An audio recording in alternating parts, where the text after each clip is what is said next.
2 வகையான மீன் இருக்குது. ஒன்று வந்து குழம்புக்கு, இன்னொன்று வந்து வறுவலுக்கு. பிள்ளைங்களுக்கு சளி அதிகமாக இருக்குது. சரி, மீன் குழம்பு அதுக்கப்புறம் மீன் வறுவல்லாம் செஞ்சு கொடுத்தா உங்களுக்கு கொஞ்சம் தொண்டைக்கு இதமாகவும் இருக்குமா, அதனால தான் இன்றைக்கி நம்ம வீட்டில் மீன் குழம்பு, மீன் வறுவல்.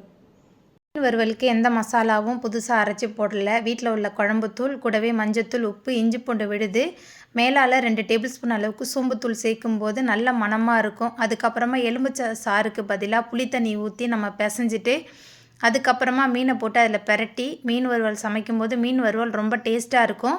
எங்கள் வீட்டில் வந்து பெரும்பாலும் வந்து புளி தண்ணியில் தான் அந்த மீனை போட்டு பெரட்டி செய்வோம். ரொம்ப ரொம்ப டேஸ்ட்டாக இருக்கும். ட்ரை பண்ணி பாருங்கள். மீனில் வந்து மசாலா ஒட்டி பிடிக்கிறதுக்கு 2 டேபிள் ஸ்பூன் அளவுக்கு எண்ணெய் சேர்த்தா நம்ம மீன் வந்து நல்லா பிரிஞ்சு போகாமல் இருக்கும். நம்ம பொரிக்கும் போது சோள மாவுலாம் எதுவுமே சேர்க்க தேவையில்லை. நம்ம வீட்டு ஸ்டைலில் ரொம்ப குயிக்காக ஒரு மீன் குழம்பு. மிக்ஸி ஜாரில் 200 கிராம் சின்ன வெங்காயம், 4 பழுத்த தக்காளி, 1 டேபிள் ஸ்பூன் சீரகம், கொஞ்சமாக கருவேப்பிலை சேர்த்து நல்லா விழுத அரைச்சி தனியாக எடுத்துக்கலாம். மண்பானையில் எண்ணெய் சேர்த்து எண்ணெய் சூடான பிறகு மிக்சியில் சேர்த்து அரைச்ச விழுது சேர்த்துட்டு வதக்குனதுக்கு அப்புறமா குழம்பு மிளகாய்த்தூள், மஞ்சத்தூள், புளித்தண்ணி சேர்த்து நல்லா கொதித்து எண்ணெய் பிரிஞ்சதுக்கு அப்புறமா சுத்தம் பண்ணி வச்சுருக்கிற மீன் சேர்த்துட்டு நல்லா கலந்துட்டு நல்லா சூடாக பரிமாறி பாருங்கள். மீன் குழம்பு ரொம்பவே சூப்பராக இருக்கும்.